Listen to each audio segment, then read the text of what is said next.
Welcome to Planet Marzipan podcast, your fish and Marillion podcast, where we talk about all things in the planet of Marillion and fish. I'm Mezza, and here's my mate, Craig Houston.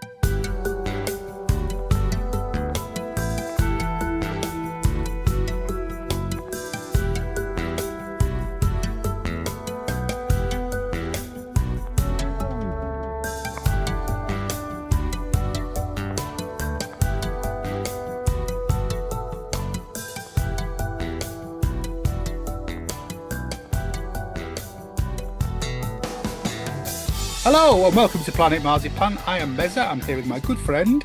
Hey, Craig, freshly returned from Edinburgh, so I'm sleepy. Okay, Sleepy Craig. And as you can tell from the title of the podcast today, we've got another Planet Marzipan Meets episode, but it's a really special one this time. We are pleased to welcome Mark Kelly to the podcast. Welcome, Mark. Hello, John and Craig. How's it going? Very good, thanks. You? Good, yeah, all good. Yeah, good. And also joining us is Guy Vickers. Hi. Hello, Guy. Welcome. Thank you. Hello, Hello, Mark. You've met. Yeah. Well, On occasion. We might touch upon that, I think. Well, thanks for your time this evening. We're honoured to have you both on the podcast. Guy said some very nice things about the podcast as well, which is great. Mark, I don't know if you ever heard the podcast, have you? I have heard of it, but I haven't listened to it, if I'm honest. But now I'm obviously curious. I'll have to check it out. Yeah. Oh, dear God. Probably wise that you just leave it there. Yeah, don't listen to the one about fear. No, don't listen to the last two. We've just done about fear now. Not a good place to start. Oh, really? Oh, okay. Well, there were lots of mixed views. Right. Okay. Fair enough. Don't want to spoil that,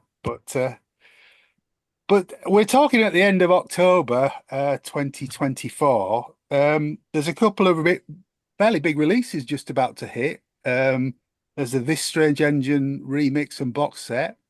Yeah. And the remains of the weekend releases. Just looking at the TSE box set first, how much involvement do you have with the content of the boxes? Well, quite a bit. Usually, we've kind of settled into a bit of a rhythm, really. And it started off when it was just the band and Mike and well, actually, Guy was around at the very beginning with when we came up with the idea of doing this. So generally, what happens is we go, what have we got? What sort of material is available?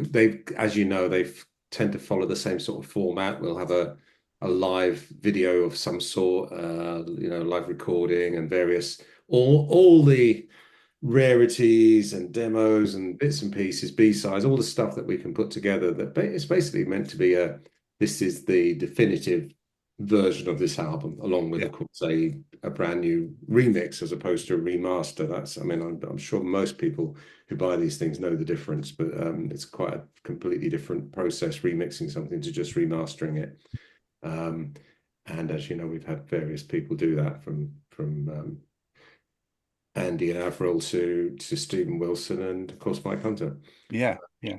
So, but more recently, as we got into the process, a number of other people have got involved. Well, so there's James Levy. I don't know if you know James. James comes on our podcast quite regularly. Yeah. Yeah, so and there's a bunch of guys, the sort of Marillion archivists who. Well, I think you're talking about Marco and Claude, we've had them on here as well. So yeah, and Claude over in Malta. Yes, we met Claude. Well. Yes. Yeah. Hank, we met him and did Holland as Hank well. as well. Yes. Right. So yeah, but so basically, those guys have taken it on themselves to become the Marillion museum archivists over the years, and they've amassed a huge amount of recordings, videos, and memorabilia.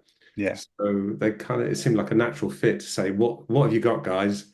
We're doing the next album, and that's literally how it works. So, but generally, I'm the one in the band that is the contact point for all this stuff, and we then I'll talk with them.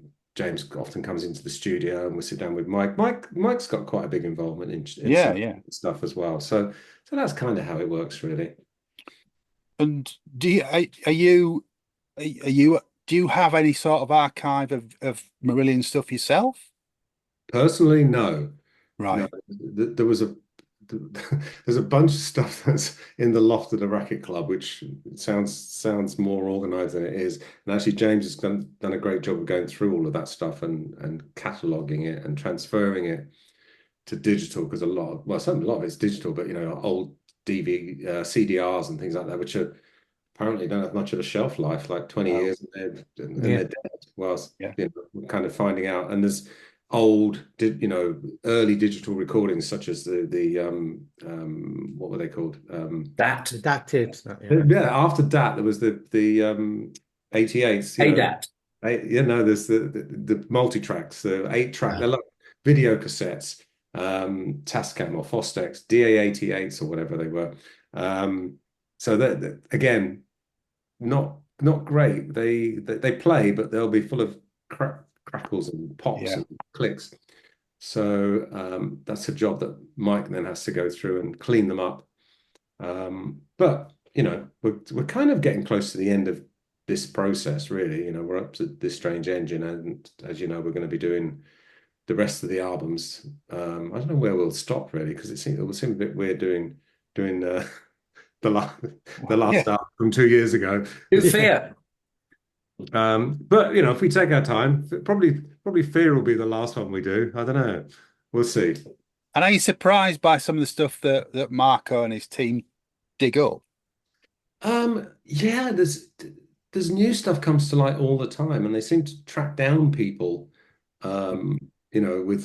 with old photographs and God knows what letters and all sorts of stuff that that it was thought that was long lost, like decks of playing cards from Fugazi and things Yeah. like that.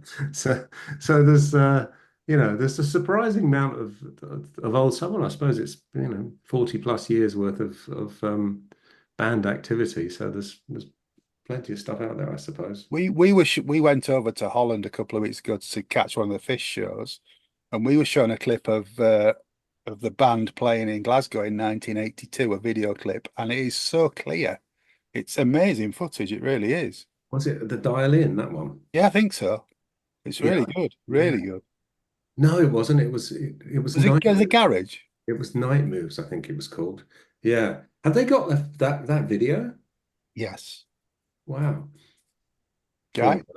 Can I just say, right at the start of this process, I suggested that they should do a box set of the Grendel 12-inch single because it was almost an album, and there was so much, not only footage, but also so many live recordings of the band before script, but it didn't fly. But there's always that possibility at the end of the process when there's nothing else to do, and before they do Misplaced Childhood again, while everyone's got a cane and is on a walker, they could do Grendel, and then they could use that footage Yeah, from. there is Tom drums of enough material. Yeah, we spoke. One of the people we've named already on this podcast is very excited about the wealth of material from That 82. 1982 footage, because I remember some conversations with the boys about that, not the band, but with the archivists, should we call them, saying that they knew there was a proper video cassette somewhere, because I think it was they had a camera in the venue. It was like, and they just filmed every band, and this particular video, it was like they knew it existed, but nobody had it.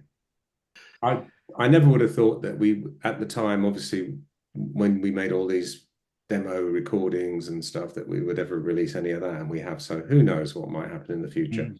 I'm hoping we don't do another version of Misplaced Childhood somewhere further down the line, but somebody probably will. Well, that's it. After we're all dead. Well, at least it means there must be some demand for it if they do it. You talked a little bit in your book about the process of agreeing with Warner's for the box sets. Are you able to elaborate on that any more than you did in the book? Well, I have to be careful because we to put it in a few sentences, we spoke with EMI, who was before Warner's owned the catalogue. It was EMI, but there was a period where we were talking with EMI and then Warner's about our contract, and some negotiations happened around the contract and what we might do with the legacy material. So, and that was the upshot of it, basically, was that we would do these remixes, reissues, and the kind of the final definitive version of each album with the original mix on as well, because we realized, of course, some people will go, oh, I don't want the remix, I want the original, you know. Yeah. But I don't think, I don't think there's any more mileage in that stuff, in the sense that, you know, we went back to the original analog recordings where they existed, the original multi-track tapes, got them sounding as good as they can sound. Although, having said that, when you see what you can do with AI on recordings, I mean, it's uncanny. I mean, Mike uses AI so when we jam, for example, we'll be playing in the room and there's a lot of spillage on the microphones. Steve Hogarth might be singing a little germ of an idea really, really quietly into the microphone. And of course, his voice compared to the drums in the room will be quiet. Yeah. And it's completely unusable in a sense. But then you can take that and you can remove all the background noise and just have his voice completely clear and turn it up in the mix. So for our purposes, when we're looking for ideas that we think, oh, this would be worth working on, in the past, things like that might have got missed because it was so quiet within the recording. But now it's possible to make it, you know, prominent and loud, where you would have the vocal and say, hey, what about this? This is a really nice vocal melody with this piece of music. So although these things won't appear on actual albums, they're really useful as a tool for us. So what I'm saying is that at some point in the future, you might end up with a recording that at the time maybe wasn't that great, but you can turn it into something much better sounding. Have you heard Peter Jackson's done a lot of that with the Beatles stuff, though, hasn't he? Yeah. And I think they've done that with Queen. Well, I was just about to say, have you heard the new Queen remix of the first album? No. Oh, they've remixed the first album from '73.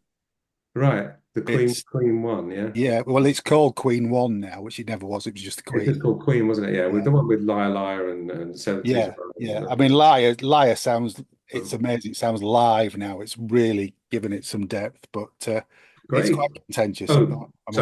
There's bound to be stuff that people will be able to do in the future. Yeah. With old recordings that probably aren't presentable now. So who knows? And we're also on Monday as we're speaking. So yesterday you announced the remains of the weekend release from the part 2 of Port Zealand from the last convention, which is all of Friday night, the second half of Sunday. Have you got any memories of those sets? Do you want me to lie? Is this a good point for me to lie? You can lie. You can lie, yeah. I'll make it up. No, I actually don't. What did we? I don't even remember what we played, to be honest. I know it was the Saturday night was the album night, wasn't it? That's right, yeah. Night, but apart from that, not. It's all a blur. But I thought it was really good. Well, it was good. I don't think there was any theme to the other 2 nights. Looking at the sets that you played, they were quite eclectic. They were definitely convention set lists. No, it was. I think what happened was the record company Ada wanted to release a live version of the album, and that was a really nice live recording. So we went, oh, let's just use that, and then so we kind of used half of the weekend because of that, and then it was like, okay, well, there's all this other stuff from the weekend. It'd be a shame not to put it out because it's good. So that was how it ended up being the remains of the weekend. Yeah, and who came up with the title? Do you know? God, I would guess Kennedy. I guess. Okay. Probably. Mike Hunter's pretty good at coming up with titles as well, actually. But yeah, that sounds like a Kennedy one to me. Like Speaking of Kennedy, yeah. Obviously we're friends with Mark. From talking to him, I get the impression that you work with Lucy and kind of have these off the wall ideas. You're kind of one of the ideas men about the band. Is that something that you really interested in, trying different ways to promote the band and different angles to sort of get the music out there? Definitely, yeah. And from time to time, I sit down with Lucy and have a little brainstorm session where we try and come up with some new ideas, things to try. You know, half the things don't ever get past the oh, that's a great idea stage, because people go, what? You must be used to that by now. Yeah, of course. Yeah, yeah. But I still enjoy it, and so does she. So it's kind of a thing that we do occasionally, once every, twice a year or whatever. See if we can come up with some new. Because I think from her point of view, I understand where she's coming from. Because she wants to try and, like, when you've done all the jobs that you can do with within management of a band, whether it's organizing tours or dealing with record companies and talking about contracts and all that sort of stuff, then it's like, where's the new challenge? So coming up with a new idea or something new to try keeps it interesting. Yeah, yeah, definitely. And also trying to be heard in the 21st century now, where everybody's on different versions of social media and everything like that, and to actually get a voice out now for people to know what's happening and what's going on, it's difficult to rise above all the noise. It is, yeah, and especially when you put out so little material like us. I mean, in terms of new material, an album every 3 or 4 years isn't really on the same sort of social media scale that a lot of artists work at these days. You're Yeah. expected to put out so much new material. I don't know how people do it, but there you go. But when you were on Castle, you had to put an album out every year, didn't you? Just to get the revenue and the turnover. Well, we didn't have any other way of making money apart from through royalty income and advances for records. So yeah, it was kind of a necessity. The live work at the time wasn't earning the sort of money that, well, it just wasn't the same. I mean, I think, it kind of flipped on its head back in the 80s. Touring was seen as a loss leader for Record sales, yeah. record sales. Yeah, Yeah, it was yeah. kind of, you go out there and toured not to make money, but to try and sell more records. And then at some point in the 90s, it kind of flipped around the other way. But in that transition period in the mid 90s, it was pretty tough going. I mean, looking at the price, I mean, looking at like some of the like established artists at the minute. I mean, for instance, where Dave Gilmour with his new album out, this tour is the first time that me and John haven't been to see him. Right. Just purely because it was just priced out of the market. I mean, you're talking like the cheapest tickets were over £250. Whoa, really? Yeah, Yeah. and it was like over like about £300 on the floor. And I was even looking at Billy Joel's new tour. Any kind of decent tickets there, you're talking like £300 a ticket, and it just gets it to the point where it's madness. There's just no way. By the time you work out the travel and accommodation and things and stuff like that, you Well, I just suppose, got to these really old artists, justify it. yeah, I think, these old artists, people know that it's probably the last time you might get a chance to Yeah, see them. So, yeah. Yeah. yeah, yes. How I'm a much Yorkshireman, Mark. There's no way I'm paying that. are you going to see Springsteen, Guy? I am going to see him twice in Manchester and once in Prague. How much is Prague is Springsteen 60 ticket? euros, How much? Manchester £110. So I don't think that's Good. terrible. No, No, no. that's No, that's a bit I saw more. Steve reasonable. Hackett last week. He was £60. Yeah. So plus fees. So about Yeah. 70. About 70 quid in York, it was, yeah. Yeah. Yeah. Yeah, Very, very valid. I mean, it's still a massive amount compared to what we used to. I just found an old Iron Maiden ticket from 85, £5 at the Hammersmith Odeon. But the economics have changed because artists don't sell any albums anymore, very many albums. Yeah.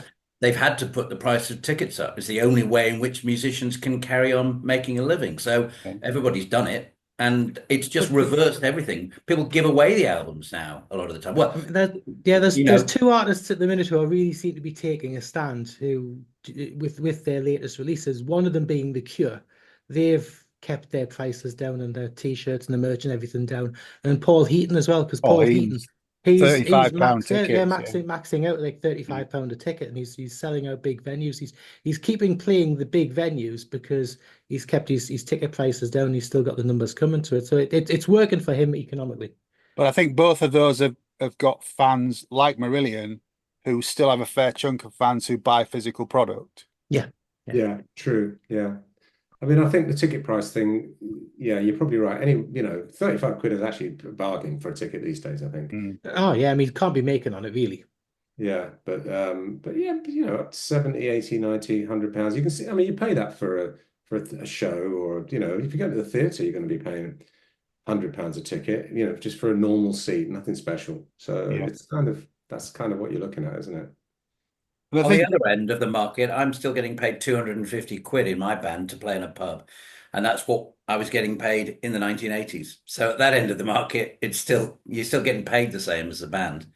I guess that's just, that people won't pay to go and see music, so they're let in for free, and the bar have to cover it out of what profits they make from selling beer. Well, the one time that I was the band's accountant, which was on the Scottish tour that we did in 1982, I can remember what we got paid. And I think the most we got paid at any gig was about £125, and we were made up with that. Oh, right. Well, that was Scotland, though. Yeah. It was double that down in Cardiff. Do you want to give the band a name check, Guy? What, the Crisis?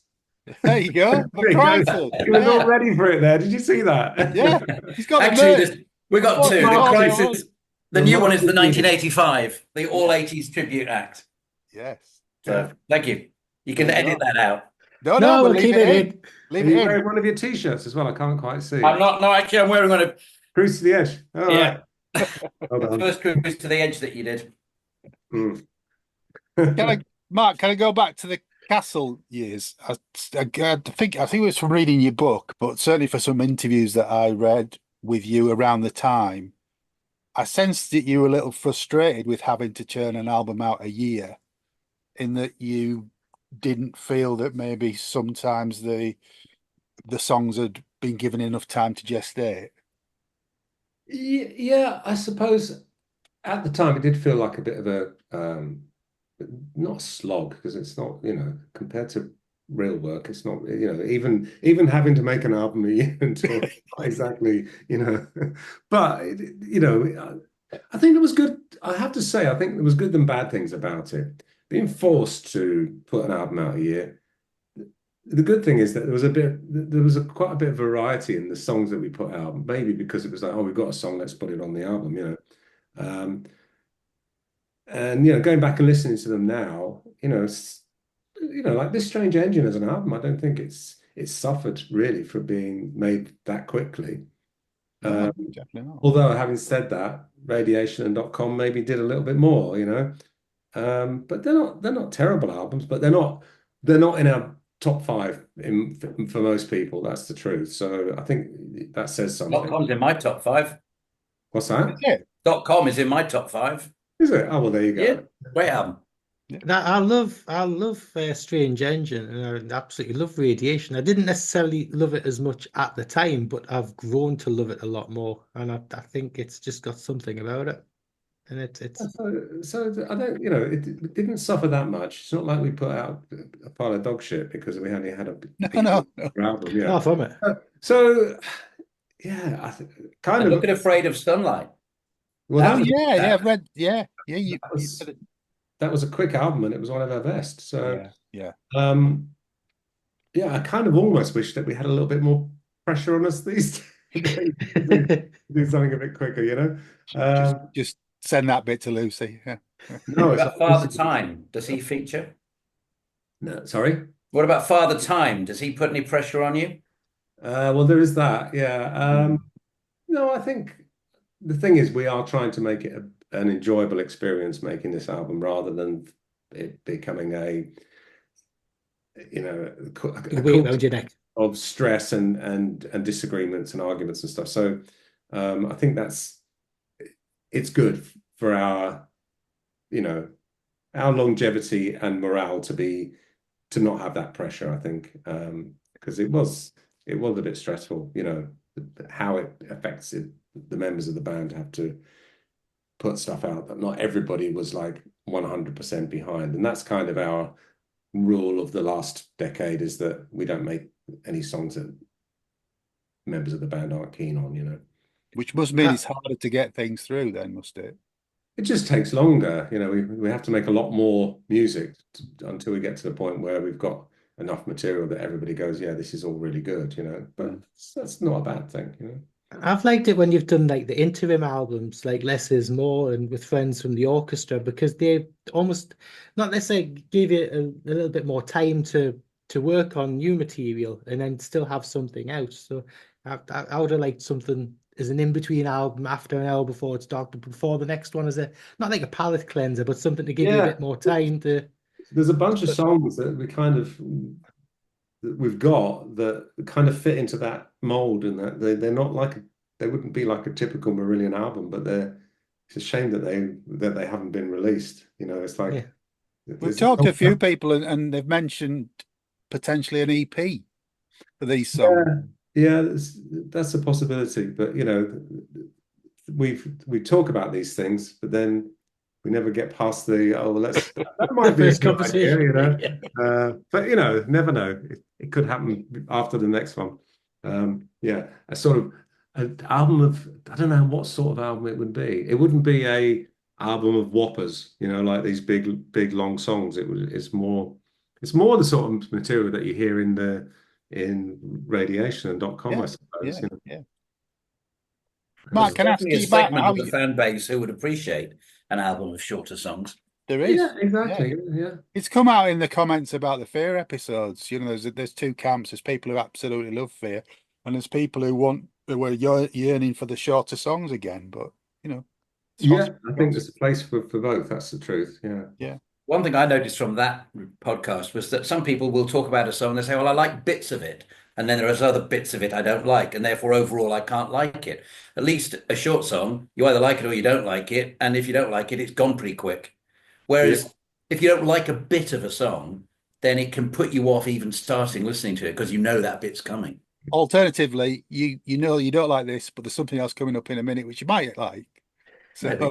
I think that's prog. for me, Interior Lulu is a bit like that. There's a few bits of it that I don't really like, and Grendel's a bit like that. There's a few bits of it that I do like. The campaign starts here. Mark, again, we spoke to Steve Rothery back in summer, and we asked Steve about the writing process. I get the impression from what Steve said and from listening to yourself that your role in the writing process has changed drastically from the early days. I suppose in the early days, Steve Rothers used to come up with stuff and bring it to the album. Not finished songs, but both Steve H and Rothers did a bit of that, where they would come and they'd say, "I've got this thing," and play it to us, and we'd work with it, you know. Or in the case of H, he'd go, "I've got this idea for a song," and it'd be, you know, "Here Today" or whatever, you know. It would be literally a vocal melody, a lyric, and some music. Maybe not a finished song, but something that was approached, could be, you know, with a bit of work, a finished song, you know. Yeah. So that kind of doesn't happen anymore. And so in the jamming environment that we tend to come up with most of our ideas, a lot of them start with me. Not trying to say that's, you know, it's all about me, but you know what I mean. It's like, it's just so it's kind of, I'm not sure. Maybe because my, you know, the song structure, it tends to be based upon chords and stuff, really, rather than and Steve R's guitar work. A lot of it is melody work and tends to be more of a compliment. That's not, you know, sometimes he does, like there was a thing we were working on today that was a guitar based idea, you know, very much so. So there's, you know, it's not, but yeah, I suppose I've come up with more of the starting points, I suppose, than I used to. But yeah, I don't know if that answers your question. Yeah, definitely. And so, I mean, Guy did for the listeners, Guy wrote the lyrics for the Marathon album. And I think the Marathon album was it 4 years ago now? 2020, I think it came out. Wow, that's Bloody hell. It doesn't feel like Pandemic, baby. Yeah. Yes, exactly. We made it in the first pandemic year. Yeah. And was the pandemic the key driver to that? Because that was going to be my question. Or did you see Marathon as a sort of outlet for a different type of writing? It was kind of the key driver for it to get made rather than just be a bunch of bits, because it's kind of started a few years before that. Guy, can you remember how it started? Yeah, I remember how it started. You had a whole load of bits of music, just like 2-minute clips, 1-minute clips, and you just gave them to me and said, "Can you put any of this together? Does any of this make any sense?" And I did a few, of which we ended up using Amelia and 2051, put lyrics around bits of music that were in kind of very basic form. And then when Mark okayed those, that was the sort of the starting point. We were originally going to make an album with just 3 long songs on it. And at one point we were going to call it 3 Long Songs. That was going to be the name of the album. The biggest, longest one of them, it just ended up not really working. And then we had in 2019, we had a session at Racket with some players trying to turn what had just been these sort of knocked into shape demos into actual songs. And that was really the genesis of the two, the beginning and the end songs. And then once the process got going and once Mark found Ollie, then him and Connell and Ollie basically wrote the music for the other 3 shorter songs, Puppets and When I Fell and This Time, and then came back to me for some lyrics to go with that music, which hadn't been part of the original thing. So it did take about 2 years, and probably never then would have got actually made, I suspect, because we were batting stuff backwards and forwards over the internet for quite a while, even after we found Ollie, and it wasn't actually turning into anything until suddenly Mark didn't have anything else to do. And that's when him and Connell and Ollie, and I don't really know how they did the music, because although you can tell from listening to the early demos that Amelia and 2051 were from those early demos, they don't sound anything like them, really. They just completely redid all the music, and then Ollie kind of shaped the lyrics in terms of melodies around it. So that's really how it developed, and it was a great experience for me. I know there were originally some support slots planned for the Big Train gigs. That's right, yeah. And David's unfortunate accident, and yeah, that was pretty tragic. So yeah, Nick Shilton, their manager, asked me if we were interested in doing some support slots, and I was kind of like, yeah, great, let's do it, because it suited me. I thought what I was concerned about was trying to put together a set of hour and a half's worth of music. You need these days, I don't know, back in the old days, maybe not, but these days you need an hour and a half minimum, I suppose, to play a show where you're headlining or you're the only band on. We didn't have an hour and a half's worth of music. So being offered a sports slot where you play for 45 minutes was great. I thought that's perfect. We don't have to have an audience. We can play to their audience. We can try it out, see what it's like to play live. So we could only do about half a dozen of the shows anyway because of Marillion commitments. But I said to Nick, yeah, we'll do it. Great. And then, of course, David tragically died. Yeah. And the tour was cancelled. And then that was kind of it. The chance to do it after that was, I don't know, I just didn't like the idea of going, okay, I'm going to put together a tour, never having, take a band out, because where do you start when it's like 5 guys and you're starting off? You can play in an empty pub. It doesn't cost you anything. Yeah. If you've got your band, you rehearse, you know what you're going to play. It's kind of an organic thing, and if nobody turns up, you haven't really lost anything apart from your time and petrol money, really.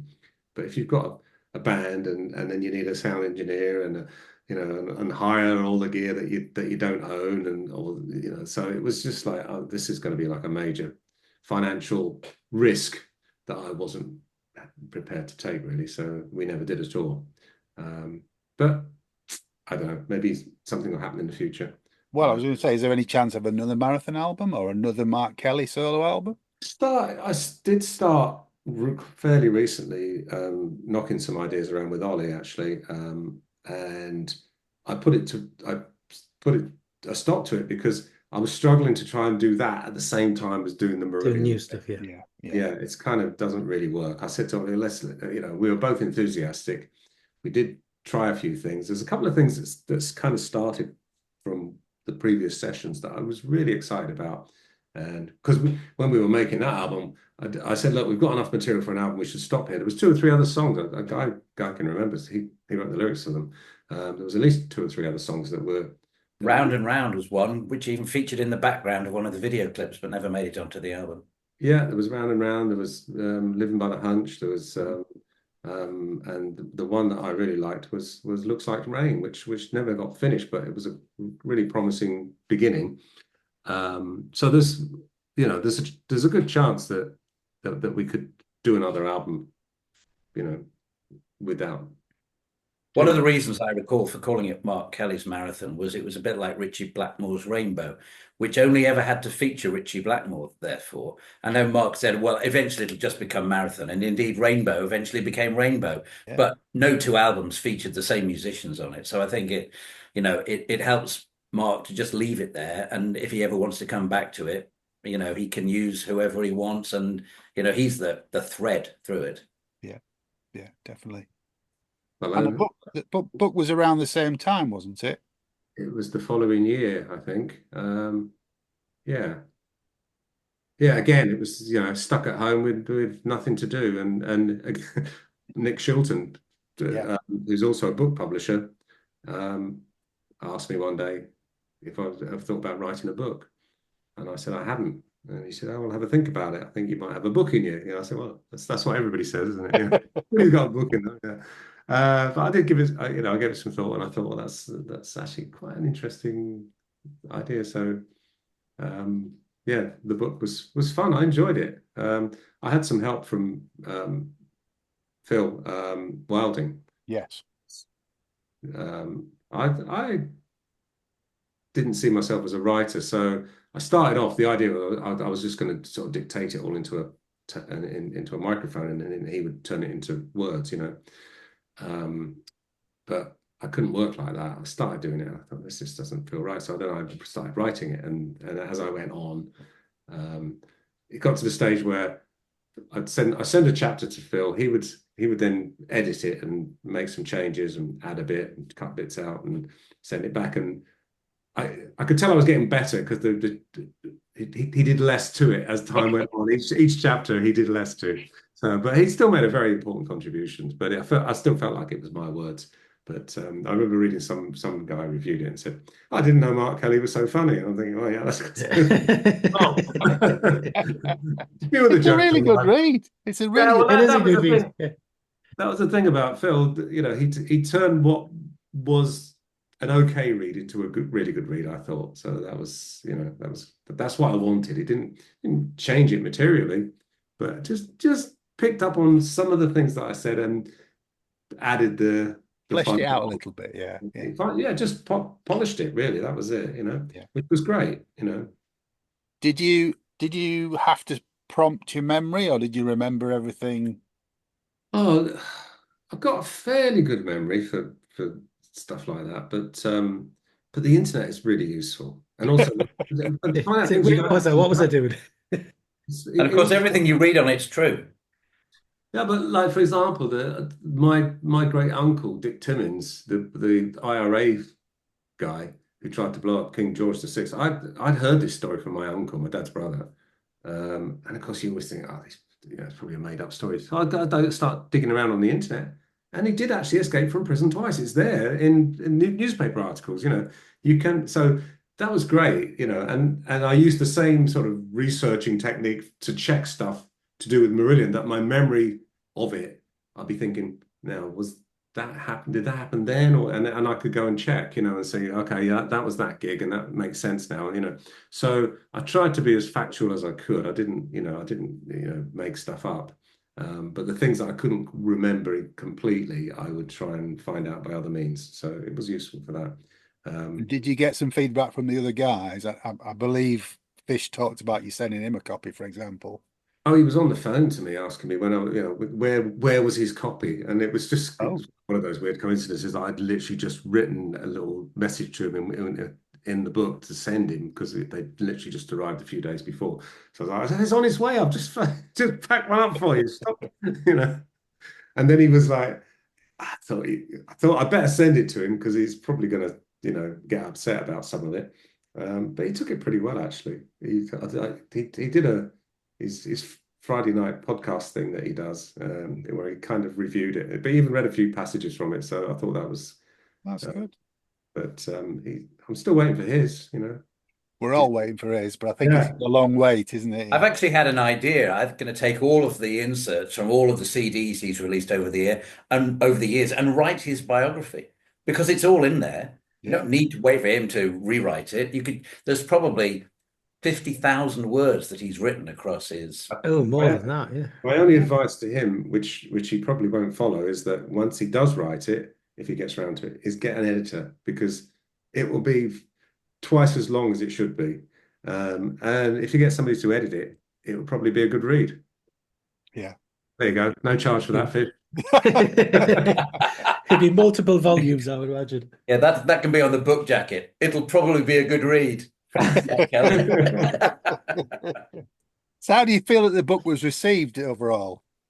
Very well. I think it was Yeah. really well received. I was pleasantly surprised. Yeah, a lot of nice things. I think the only bad review I saw was from my ex-wife on Amazon. So, you know, there you go. Moving on. No, it was really well received. And I didn't get taken to court by anybody. So that's, you know. Well, That's a result, good isn't it? sign. Yeah. Have you read the book that Georgina Wistow wrote about Ian? I did, yeah. I read that, and I read H's diaries, and you know, that was all part of my research, you know. All right, cool. We're heading towards convention time next year. Have you guys started to look at what you're putting together for set lists or anything like that yet? We have, yeah. We've really organised. Surprised. I thought, you know, it would be like it normally is with Marillion. It would be the, you know, first day of rehearsal. Oh, what we're going to do. No, we've already kind of decided what we're going to play. We've actually put together set lists and sent them off to Jens to do his lighting plans, because he's always hassling us very early on, because he, you know, he tries to fit in his design work between tours, you know. So it's kind of pretty much decided. I'm not allowed to tell Guy, because he runs a little competition every I know. I've been in the room when they've been scoring. It's very serious, isn't it? There's been some falling outs actually in the past. People have been accused of cheating and stuff like that, getting inside information, insider trading, you know, on the song titles. So I'm sworn to secrecy.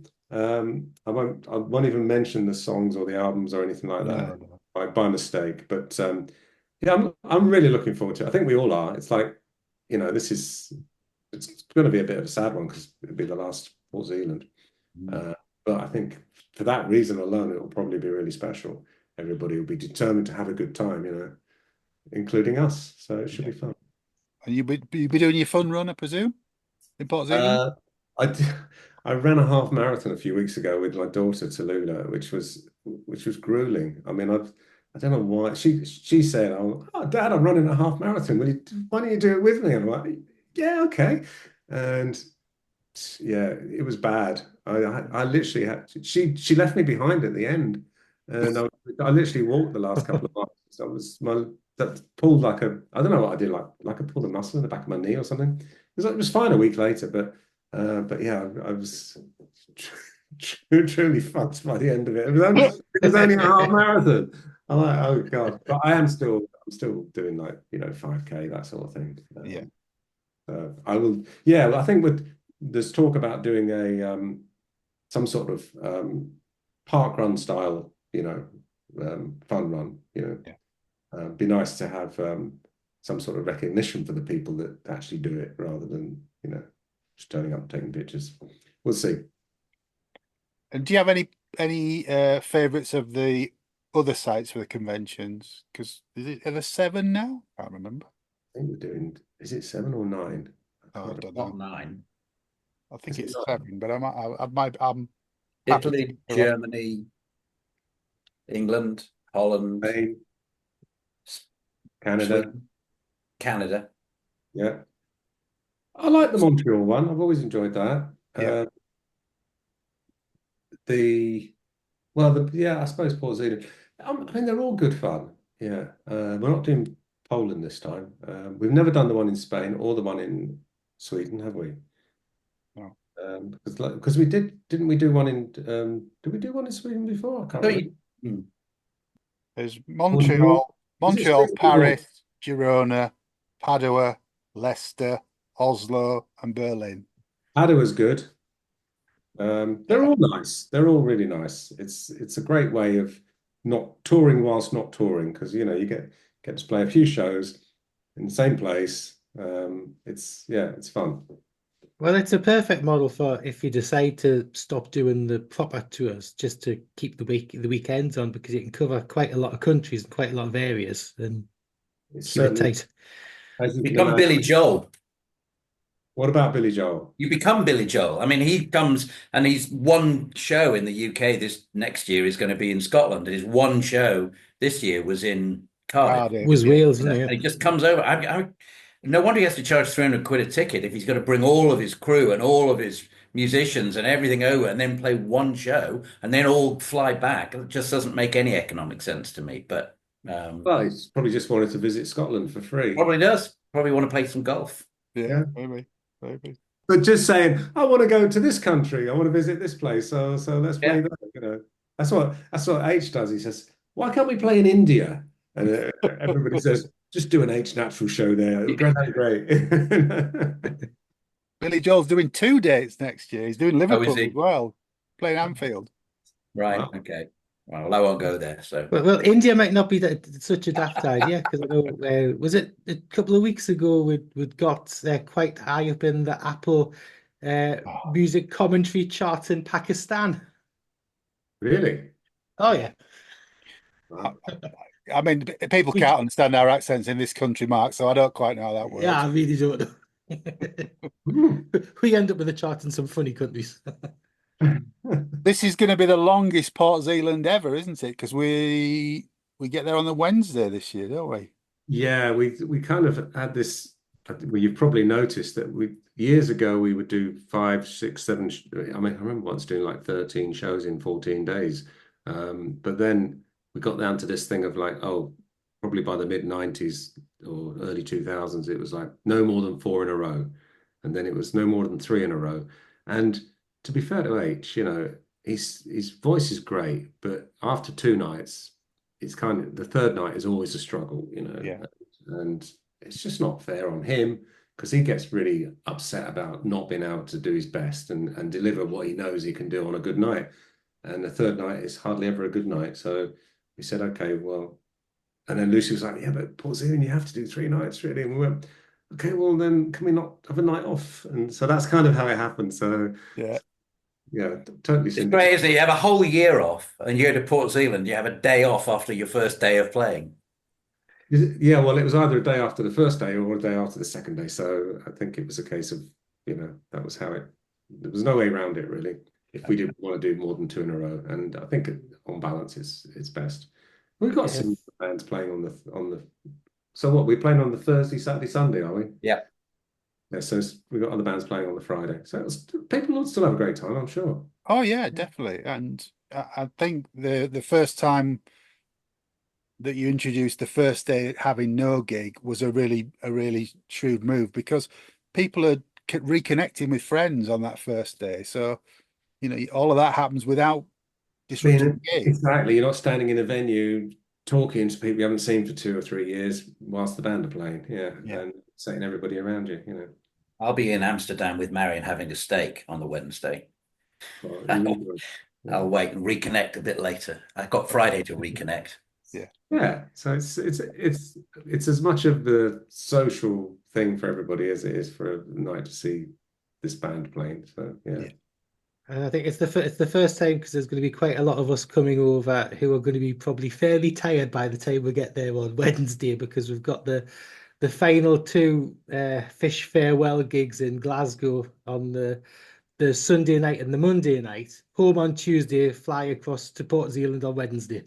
Oh, right. Is he that is his final 2 gigs, is it? Yep. Yeah, yes. If he manages to stick to schedule, yeah. Right. He's only had 1 cancellation so far, but he's had a very, very grueling tour. A lot of like 3 or 4 nights on the belt, but he's done better than a lot of people were anticipating so far. Yeah, I'm surprised that he doesn't follow our system of having 2 gigs and a night off. But yeah, I think it was to get it all condensed and done in a reasonable amount of time because I think he wasn't sure how the tour was going to sell, and I think it outstripped what they were expecting. So fair play to him. I think the other thing that he's got the move to the croft as well, which he's doing in between the 2 legs. Like he's not got enough on his plate. So he's doing the Euro now. Then So he's moving to the croft. He hasn't moved there yet then. I thought No, that's at the end of this year, I think. and then he's back out in the UK February And March. March, yeah. Wow, that's bit of a change. Well, although he does live in the Midlands. I've got tickets for the last show, but I'm not sure that I'm going to go because of Port Zealand. I may just see him in Manchester and London and then not do the Glasgow one. Because like Craig said, otherwise it's going to be an exhausting week. Yeah. I mean, you can't go to Scotland and not drink. You can. You can't go to Port Zealand and not drink either. Yeah, Exactly. Yeah. Yeah. So, Well, what's left of us will be on the plane to Port Zealand on Wednesday. So Marvellous. yeah, I admire your play ethic. you've got to be there, haven't you? You've got to be there. Yeah. You're not tempted to go and see him, Mark, or is that not something you can do and stand in the audience without getting hassled? Is he Marzipan. playing Oxford? I don't know. Is he playing up? Maybe He's I doing don't think Aylesbury. he is. doing Aylesbury. Yeah. Right. He hasn't invited me. He was Oh. slagging me off on his podcast or an interview with somebody. When was it? His interview with Mick Wall recently. Yeah. Somebody sent it to me. Water off a duck's back. Yeah. What he said about Ian wasn't correct either. It isn't in Ian's book. So No, that's the thing. Yeah, he was. Yeah, you've just reminded me. He was attributing something to me that I didn't actually say. So yeah. I'm not going to get into it now. We nearly got you. Nearly got you to say. Oh well. But if he did invite you, would you go? Yeah, probably. I've been to his gigs before. I went to see him in a few couple of Islington. times.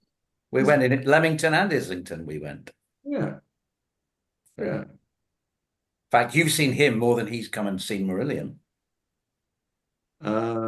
He's been to see us a few times. Yeah, probably about the same. That's same. Okay. Yeah.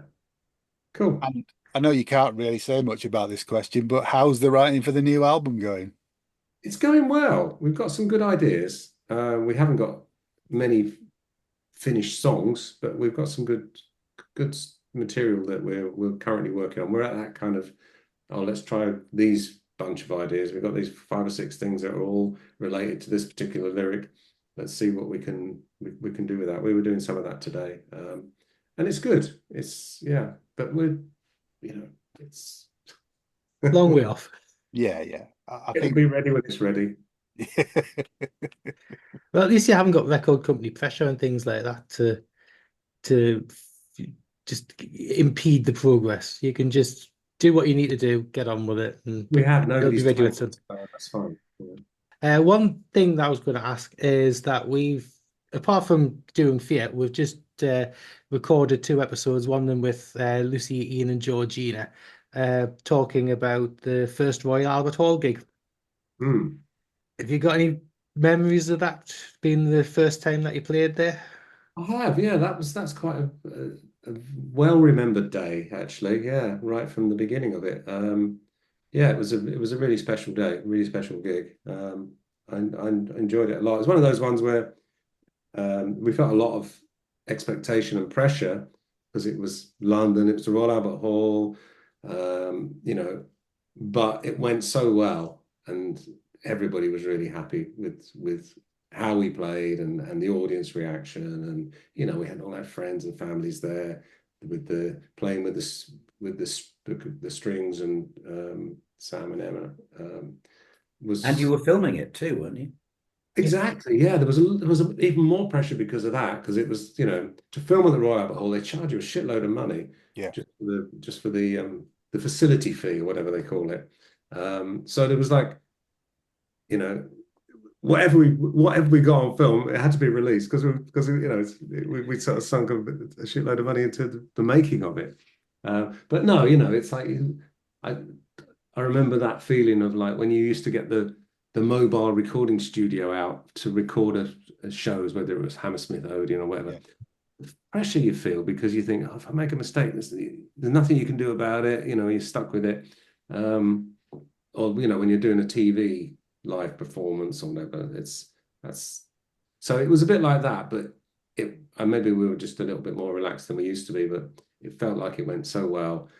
sound was great. The film we got out of it at the end of it was great. You know, it was a really special day.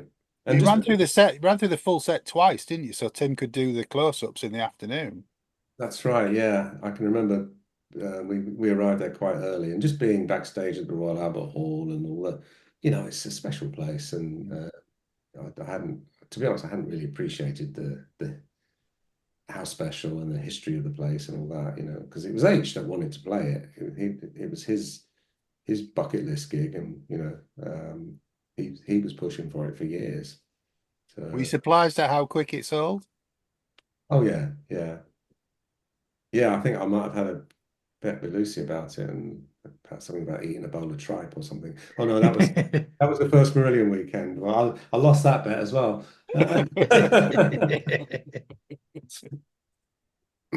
But yeah, I was surprised. Pleasantly surprised, of course. So have you got a bucket list venue for yourself? Is there anywhere that you haven't played yet that you would love to? This venue. Co-op Live in Manchester. It's got the best sound of any arena I've ever been to. Really? Fantastic. Okay. Absolutely fantastic. Not really. I haven't really thought about that. Yes, that one. Let's play that Cool. one. Oh, the Sphere in Las Vegas, yeah. Oh, the Sphere. Wow. Oh, that'd be brilliant. Yeah. Wow, yeah, that's something else, isn't it? That must be special doing that, and to have that facility with all the screens and everything. If you've got the budget to do some really impressive video footage and all the rest of it, then yeah, that would be a great one to do. We haven't talked about it for a good few weeks, but Craig has a campaign that he's trying to get off the ground on this podcast, and that is to get you to play Brave with an orchestra at the Royal Albert Hall. Can you help us out? I don't know. I think the orchestra thing, it's an expensive undertaking to have an orchestra. We have talked with various people over the years. There was somebody in Poland who said they could get us an Eastern European orchestra with, like a really good orchestra, but a lot cheaper than a British, LSO or whatever. I'd love it. Yeah, it would be great. I'm not sure about Brave in its entirety though. That's Oh yeah. But yeah, that would be great. There you go, Craig. There we go. All right. That would be great. That's your quote there. Yeah, Your campaign. Mark Kelly. That would be great. Fully endorsed now. Yes. What are you listening to at the minute, Mark, music-wise? What am I listening to at the moment? Nothing. Okay. No, I haven't. I couldn't name a brand new album that I've gone, oh yeah, this is really good. Or no. What can you recommend? Actually, a friend of mine suggested that The Cure, the new Cure. All right. Haven't heard it now. Prog is my stuff. The new Frost album's brilliant, but it's massively over the top, but it's great. You love the new Coldplay album as well, though. I do love the new Coldplay album. It's very positive, and it's all the better for it. Right. Okay. I'm enjoying the new Gilmore album. It's better. It's better than I thought it was going to be. So, Well, you're listening to Guy. It's better than I thought it was going to be. Yeah. I've always found his last two solo albums a bit dull, but this one's got a bit more to it. I'm listening to the new Fabulous Thunderbirds album and the new Jason Isbell album. Right. I'm going through a blues rock phase at the moment. Not really prog. No, it's fine. Brilliant. Okay. Well, look, thank you very much for your time this evening, guys. It's great to have you on. If you do listen to the pod, Mark, let us know what you think. I will check it out. We'll send you a copy of this so you can veto anything that you don't like that we've said. Well, I don't think I said anything I don't I like. don't think you did either, no. You've got your lawyer here as well, so you're okay. All right, but thank you very much for your time this evening, guys. Cheers, Mark. Thanks a lot. Cheers, guys. Bye. That was good.